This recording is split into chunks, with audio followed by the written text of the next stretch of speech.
Good morning, and welcome to yet another day of space adventure.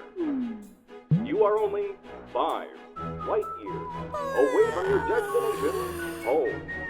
The fuel tank is full and the ship is flying at full speed.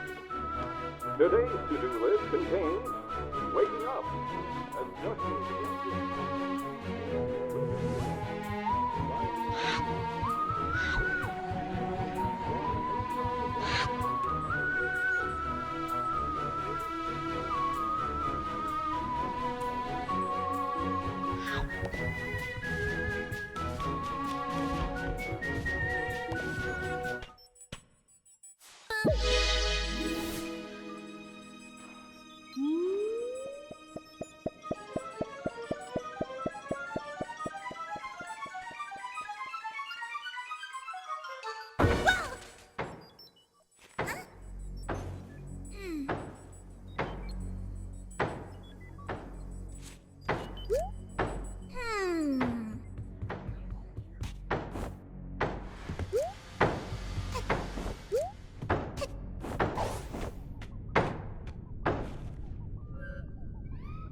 What is this? Flying boat?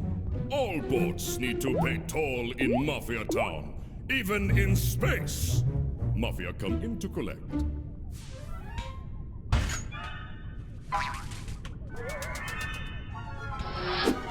How rude!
Hello everybody, I'm Brainy Diode, and I am back with the first episode of a brand new series. Let's play A Hat in Time. Now, I have to admit, at first I didn't feel so sure. That I wanted to play a less story-driven game this time, but you know, this game just has so much charm to it that I think it really does need to be experienced. So, we're going to try playing this game and see how it works for us. Tickets. So when you see chests like the one that or vaults rather, like the one that I just touched there, when you touch them, you'll get little pointers towards where the tickets for opening the vaults are. As you can probably already tell, so we're going to go ahead and open this vault since it's nice and easy.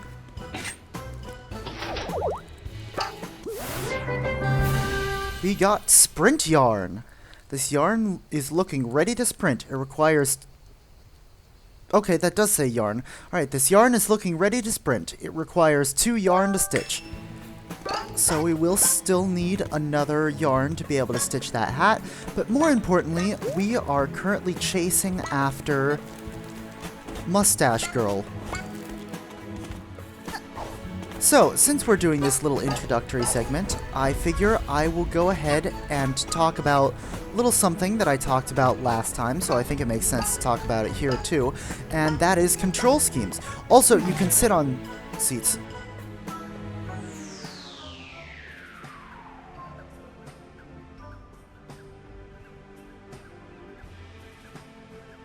Doesn't really do much, but you can sit on them. Anyway, as I was saying, talking about control schemes. So this is my, I believe, 4th time playing this game, And my first 3 times, I played all of them, or each of my first 3 times, with a different control scheme. The first time I played with keyboard and mouse, since I did not yet have a controller that could connect to my laptop. The second time was actually shortly after I got... We are able to get this yarn. Okay, hold on. That's not the right way. Okay, let's go ahead and grab this yarn while we can. Brewing yarn. Cook up mad concoctions. It requires 4 yarn to stitch. And I want to check something real quick. Alright, yes, I can in fact stitch the sprint hat. So for stitching hats, this is the first time we're seeing this mechanic. I mean, this is the first time we're seeing a lot of mechanics since it's, you know, the beginning of the game. For stitching hats, you need the, you need at least one of the yarn that the hat is made out of, but then for all of the other yarns, you can use any type of yarn to stitch your hat. At first I thought you had to have stitched the hat that yarn is a base of to use it for other hats, but no, it turns out that at any time you can just use any yarn you want to make any hat you want. Down there! Don't think I didn't see you stalking me! Us kids should stick together, not stalk one another. I mean, Mafia Town can be a really dangerous place. So what'd you say? Wanna join my little rebellion? Oh, by the way, did you have anything to do with the junk falling from the sky? Yeah? Yikes! Looks like you've got a lot of cleaning up to do, huh? Tell you what, come up here and I can show you where some of your junk landed. So as I was saying, as it turns out, just anytime you want, you can use any type of yarn you want to stitch any hat you want, provided you have enough yarn and at least one of the type of yarn that is that hat's base. Follow me, Rebel Squad. Rebel Squad? Didn't sign up for any rebellion, I'm just trying to get my hourglasses back. Or as this game calls them, timepieces. So, I was talking about controls and got sidetracked a little bit there. The second time I played the game, I actually got I think one of your junk pieces fell and smashed right into the market's fountain. Messed it up real good. When going over there, just avoid making eye contact with the Mafia and you'll be fine. Good luck, fellow rebel. See ya! As I was saying, the second time I played this game, I'll get through this thought eventually. Second time I played this game, it was when I had just gotten my, my GameCube controller adapter. And because I got my GameCube controller adapter third party, because holy cow, the official ones are expensive as heck.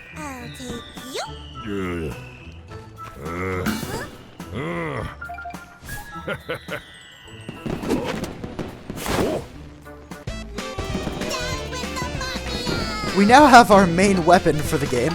Yes, the game's main weapon is an umbrella. We will be getting we will be getting one alternate weapon later, but it won't be for a long while. It's in the second DLC chapter, which is one of the last things that I'll be doing.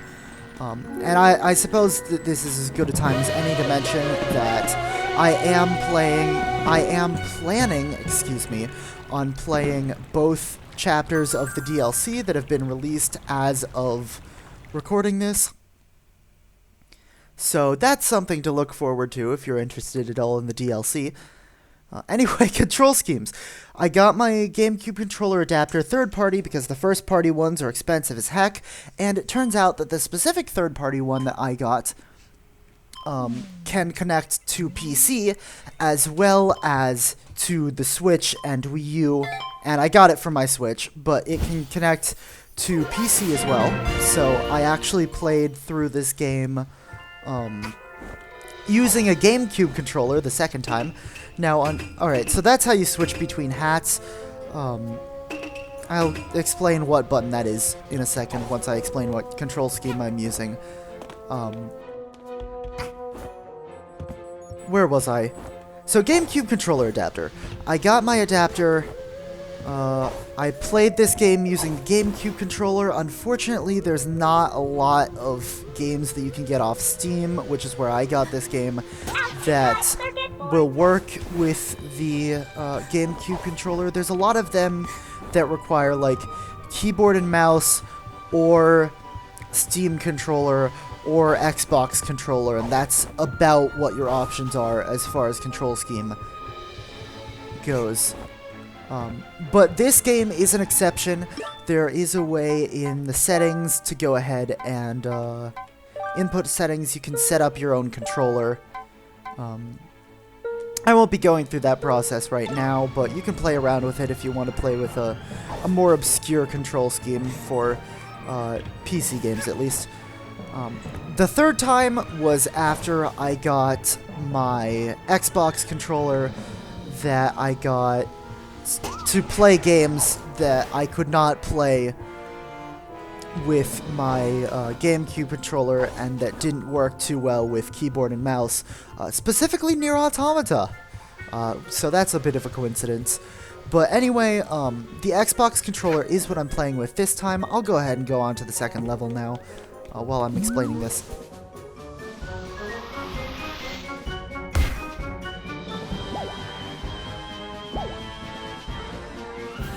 Alright, so I do have enough pawns to unlock this level. The little currency, the circles with the diamonds in them, they're called pawns, in case you weren't aware of that already. But that is Act 3, so we're going to go ahead and go to Act 2 first. And this is our first boss battle, and it is barely a boss battle, to be honest. But, you know, that sometimes happens with the first boss. Anyway, I am playing with the Xbox controller this time around. I do think of the three that I've played with, I do think it's the best, but keep in mind, I think it's the best by, like, a very narrow margin. Honestly, I would not at all consider any of the three control schemes I've played with to be bad. I think keyboard and mouse is going to be the least preferable option, but it's completely playable. The game is perfectly playable with keyboard and mouse. I would not say that if that's your only option, you should avoid the game on that grounds alone. You can have plenty of fun with it, even if you just have the keyboard and mouse. So here's a faucet that we have for some reason, and you will see why soon. Also, now that we have our umbrella, we can more easily attack these bird guys. These are going to be kind of the, I'd kind of describe them as this game's version of Goombas. They're the very basic enemies that you're going to be seeing a lot of in a lot of different worlds. So they're nothing special to write home about, but since we haven't seen a lot of them yet, since we haven't seen a lot of enemies in general yet, it's nice to take note of them. I saw the red from the coals in that grill and thought it was the eyes of one of those birds, so I was going to attack it, but it turns out it is just a grill. Diving boards let you actually dive. There's not too many of them, but if you see one, you can dive with it. I am going to immediately come over and run over to this Mafia guy and attack him. So he's just dead now, I guess. And while I'm here, I'm going to talk to you. He is the badge salesman. I am from a faraway land. I've seen every corner of the earth, and now I sell tiny pieces of my discoveries. You may call me the badge seller, for I sell and trade badges. I can provide you with strong abilities and upgrades to your hat. If you have money, of course. So, as he has suggested, badges are basically upgrades to your hat. I'm going to go ahead and get the item magnet badge right now because it is I have it equipped just all the time. Item magnet badge will pull in pawns and health that is close to you. You can go into your menu and equip badges. Usually when you get a badge, it will just equip automatically. As you can see right now, we can only equip one badge at the moment, which isn't too big of a problem since we only have one badge, but we will be able to get the ability to equip Not up to everything I 3. sell is of value. I also sell terrible badges, and yet people buy them anyway. So I assume what he's referring to is the Mumble badge, which means that when you have this equipped, just everything you hear is vague mumbling, as it says. I do not have enough right now for the Hover badge, nor do I have a place to equip the Hover badge. Hover badge is pretty helpful. I mean, it's not a necessity, but it's kind of nice, just more as a time-saving measure, and you'll see what I mean when I get it.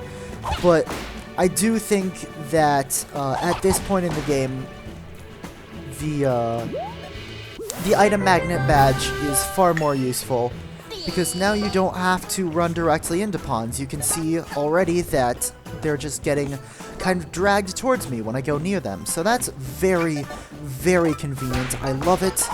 It's a very nice little upgrade. And also badges automatically transfer when you switch hats. I've collected all the... Oh, no, I haven't collected all the pawns. So you see that pawn still got dragged to me even though I didn't have the hat equipped. That's because badges will go to whatever hat you're wearing. So they're attached to your character and not your hat, basically. So you've seen some of these snowflake panels already. Those are for a hat that we'll be getting later. Also, these glowing boxes are for a hat that we'll be getting later. Did I just drag in a pawn from inside that box? That's kind of interesting. Alright, what did I just do? That was a ladder. Okay, that was interesting.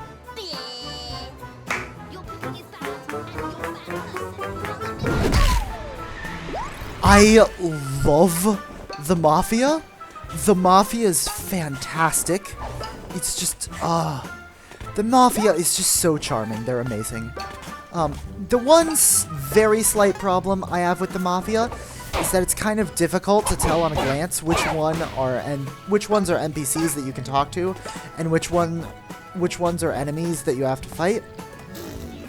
Because you will find Mafia of both types, but they have the same model. Like, it's fairly obvious that this guy is just an NPC. You can't actually hurt him, but some of them, like you've already seen, are enemies that you can fight. And they just have the same model, so you can't really distinguish based on looks which is which. Alright, so that guy is an enemy. The ones that get exclamation points above their heads and start walking menacingly towards you are enemies. But they, like you can see, they aren't particularly dangerous, and seeing as this is the second level, that's about what you would expect. So you'll see it takes 3 hits to defeat them, and if you do 2 hits with your umbrella just standing, you will have to do the 3rd hit as one of the little aerial attacks you can do. I can't demonstrate it right now because you can only do it when there's an enemy to use it nearby, but, you know, whatever. You've seen me do it. With how limited the dress code is around here, it's not surprising this place is boarded up. Alright, well, let's finally do what we came here to do, and actually, no, before we do that, I'm going to demonstrate another mechanic. Sometimes you'll see a pawn full of smaller pawns, and what you do with that is when you walk over it, it'll show you a sequence of pawns to collect. And you can probably hear that there's a time limit going on. This one, the item magnetism badge does not work on. I did not quite collect all the pawns there, which is a little bit surprising considering that's the first one, so I'm a little bit embarrassed about that, but if you manage to get all of the pawns, you get to keep them. If not, you don't, I believe, is the way that mechanic works. So that's a little fun diversion you can do sometimes. But now, let's go ahead and do what we came here to do. Eh? Hey, child, shoo! Mafia can't have child witness when Mafia teaching lesson.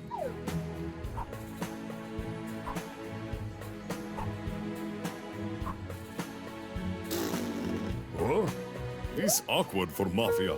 Mafia not sure what to do. Boss, What do we do with Eyewitness? Teach her lesson, boys. Come to Papa Mafia. See what I mean about this game just being really charming? So, I do plan... Oh, wow, I got hit there. For future reference, I do plan on, for the most part, just doing one level per episode. But since a lot of these earlier levels are pretty short, I will be doing them multiple episodes per one video. Also, especially in the second act. Enough! Mafia won't bow to little girl. Prepare to feel Mafia's wrath.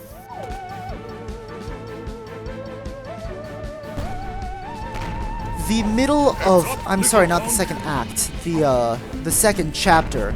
The middle of the second chapter is just a lot of very short acts that pair well together. So for that part, I'll probably be doing... I am thinking about avoiding barrels, actually. So for that chapter, I'll probably do like two episodes per episode. 2 levels per episode. And like now, the first couple levels are super short. So I'll probably stick to mostly doing 1 episode per video for the most part. Mafia need to take care of this Mafia. Prepare to feel what Mafia do to old Lee. It'll just be when there's, you know, shorter levels that I'll make an exception. As you can probably see, I'm so confused. there is a lot of exploring to do in these levels based on the, outside of the main objective of the level. And that's going to be a continuing theme throughout most of the course of the game. So there's a lot of content to be gotten out of these levels, aside from the main objectives. So I think I'll have an excuse to, you know, stick to 1 level per episode mainly, but for this starting bit, I might have a couple episodes where there's multiple levels, just because they're nice and short, and it doesn't really make sense to break them up a lot. But with that being said, let's go ahead and finish the main objective of this level and grab this timepiece. I didn't grab it on the first jump. That was a little embarrassing. Psh, can you believe them? What a bunch of losers.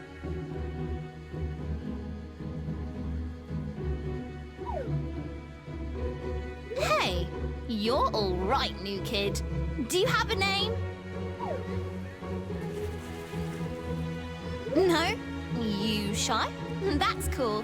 You're a less talk, more fighting kind of girl, I take it. That thing you grabbed there, are you collecting them?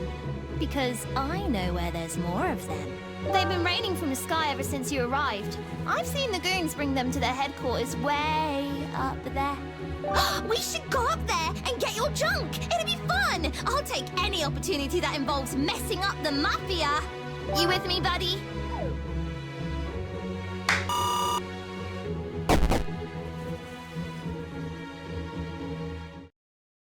Yay, we're now friends with Mustache Girl. Also, I love how she demands a name from us, but then doesn't actually give herself a name.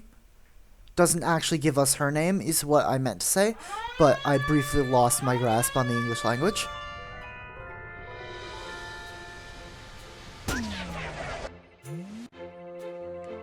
So, Mustache Girl has come to visit.